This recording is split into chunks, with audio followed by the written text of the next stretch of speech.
Welcome. Today we begin our first mini PD series as a follow-up on flipped learning with John Bergman. This series will not only take us deeper into the flipped model, but will show us flipping through actual PD. Please remember, the main point of this model is to get the students back into the classroom and engaged.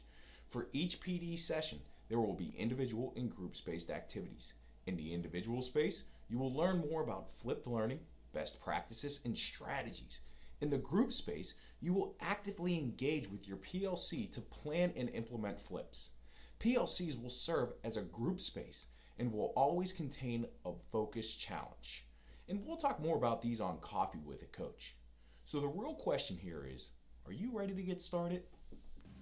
What is flipped learning?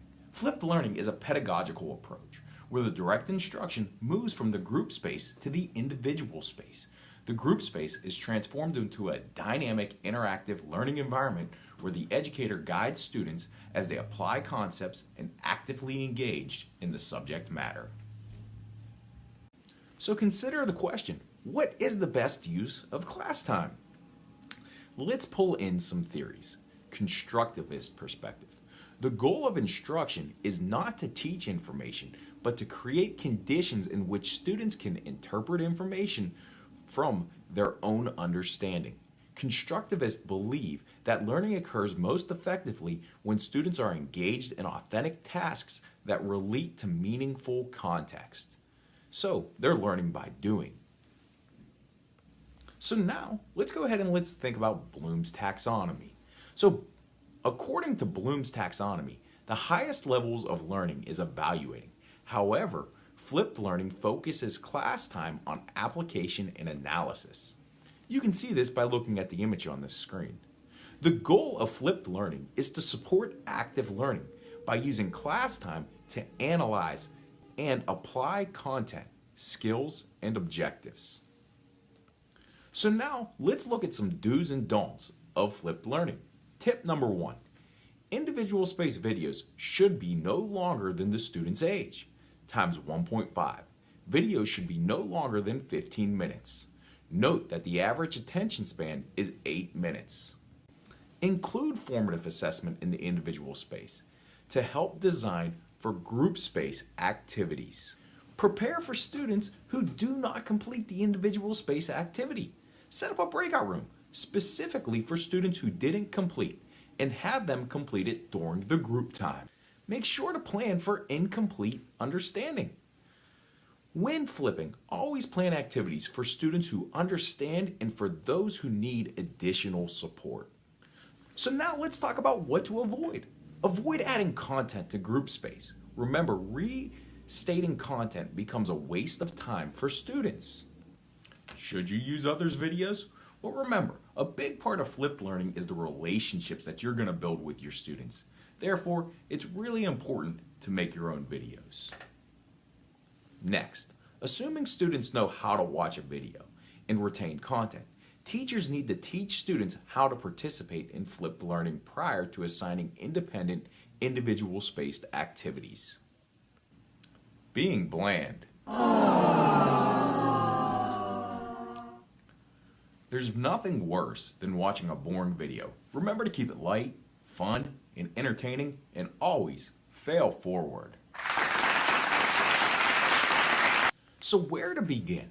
The most critical part of implementing the flipped model is to create a solid plan.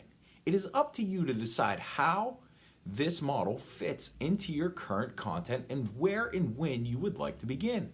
To help begin, consider an upcoming lesson. No, really, take a moment and choose an upcoming lesson. Pause the video and think, do you have a lesson in mind? How are you currently teaching the lesson? In the traditional classroom, the lesson content would be taught in the live lesson room, where the teacher would implement the I do, we do, you do model.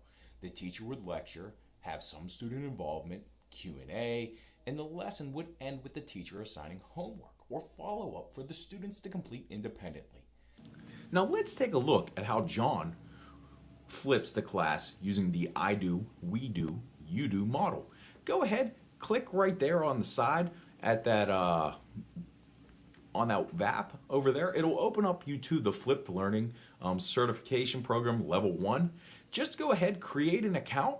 It's free for the certain lesson we want to go to. Go ahead and go to Unit 2, Lesson 5, and watch the first 2 minutes of his video on utilizing this strategy. Do you see how you can take a standard lesson and flip? Let's do an example together. So let's take a look right here at this example I have up on the stream. So the teacher did a 7-minute video. They talked about the cells, the organelles. They gathered data. This all happened in the individual space, right? The I do. So then in the group space, what happened? The students were able to engage in group activities. They were able to maybe go ahead and add hotspots, maybe using ThinkLink to a cell and give those life to that cell, give life to those organelles. So in that group space, that teacher was able to make it so they weren't at home labeling those cell parts. They weren't at home explaining what each organelle does. So in theory, that group space, the students were collaborating together. They were working to build something awesome, as opposed to being at home struggling to think, well, what is it that the Golgi bodies do for the cell? So now go ahead and tap on that Google form. We really want to get some feedback from you on how you feel about flipped learning. So rate these following things: the definition of flipped learning, why flipped learning is beneficial, the do's and don'ts of flipped learning, planning a flip. Because what we're going to go ahead and do in the upcoming weeks is we're going to use the data in that form to plan for your group-spaced activities for your PLCs. Now, if you want some more information on the flipped model, feel free to go to the Flipped Learning Network. You can go ahead and tap that VAP right there, and it'll take you right there where you can get the information that you want. So as you complete these activities, we're going to award you some awesome badges to show that you've learned some awesome things and are ready to flip. So you're one step closer to earning your first 2 badges for the Flipped Standards and Flipped Planning. Badges will be awarded after group space activity is completed in the PLC. Feel free to touch that VAP right there to explore the badges that you can earn in the future.